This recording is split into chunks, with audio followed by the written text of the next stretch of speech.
वंदे मातरम की संगीत यात्रा 1896 में शुरू हुई, जब गुरुदेव रविंद्रनाथ टैगोर ने इसे पहली बार भारतीय राष्ट्रीय कांग्रेस के अधिवेशन में गाया।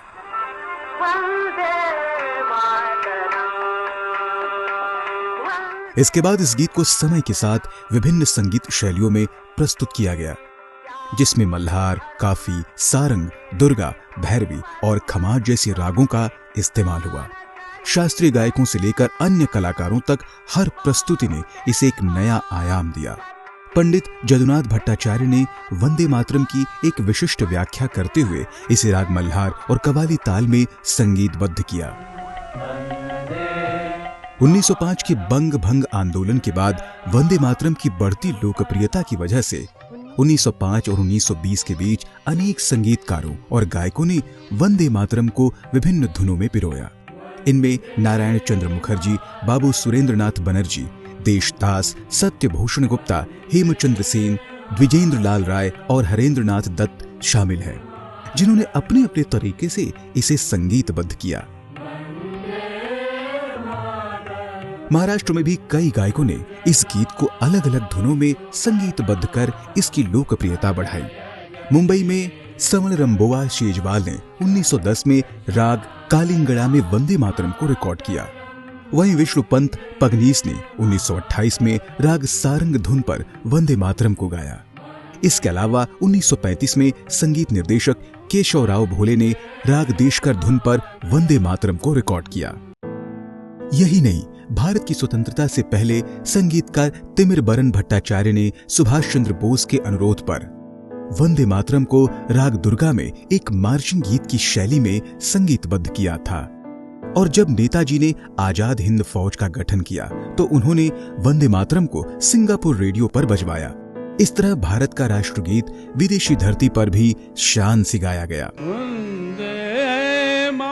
वंदे मातरम को शास्त्रीय शैली में प्रस्तुत कर पंडित विष्णु दिगंबर पलुस्कर और पंडित ओंकारनाथ ठाकुर ने इसे एक अलग गरिमा प्रदान की। पंडित विष्णु दिगंबर पलुस्कर, जो कांग्रेस के वार्षिक अधिवेशन में वंदे मातरम गाया करते थे, उन्होंने राग काफी में इसे गाया। वहीं उनके शिष्य पंडित ओंकारनाथ ठाकुर ने इसे शास्त्रीय शैली में प्रस्तुत करते हुए सरदार पटेल के आग्रह पर 15 अगस्त 1947 को आकाशवाणी पर गाया। हीरा भाई बरोड़कर ने भी 15 अगस्त 1947 को आकाशवाणी पर राग तिलक कमोद में वंदे मातरम प्रस्तुत किया था। इसी तरह मोगूबाई कुर्दिकर ने राग खंबावती में वंदे मातरम गीत को गाया।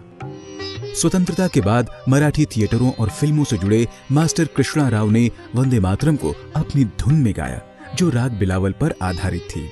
मास्टर कृष्णा राव ने इसे राग काफी और राग झंझोटी में भी गाया। वहीं श्री अरविंदो ने वंदे मातरम को ऊर्जावान लय के साथ एक अर्ध सैन्य शैली की धुन प्रदान की। यह राष्ट्रगीत आज भी उसी धुन में श्री अरविंद आश्रम के विद्यार्थियों और निवासियों द्वारा गाया जाता है।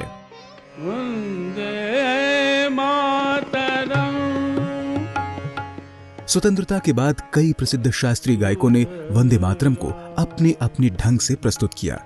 पंडित भीम सिंह जोशी और कुमार गंधर्व ने जहां इसे शुद्ध शास्त्रीय तरीके से प्रस्तुत कर एक अलग पहचान दी, वहीं लता मंगेशकर ने अपनी मधुर आवाज में इसे एक गरिमामय रूप प्रदान किया।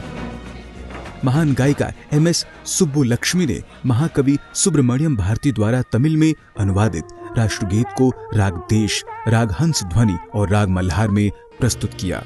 रागदेश में प्रस्तुत किया गया संस्करण भारत में ही नहीं, विदेशों में भी अत्यंत लोकप्रिय हो गया।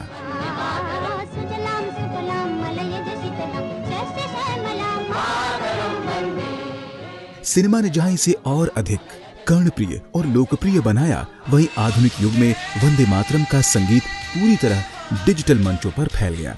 बड़े बड़े ऑर्केस्ट्रा, सिम्फनी स्टाइल अरेंजमेंट और बहुभाषी कोरस मंद्र वंदे मातरम का गायन लोकप्रियता की हर सीमा को लांघ गया। आज वंदे मातरम के गायन में भारतीय और पाश्चात्य वाद्य यंत्रों का व्यापक संगम दिखता है, जो इसकी लोकप्रियता की कहानी खुद कहता है।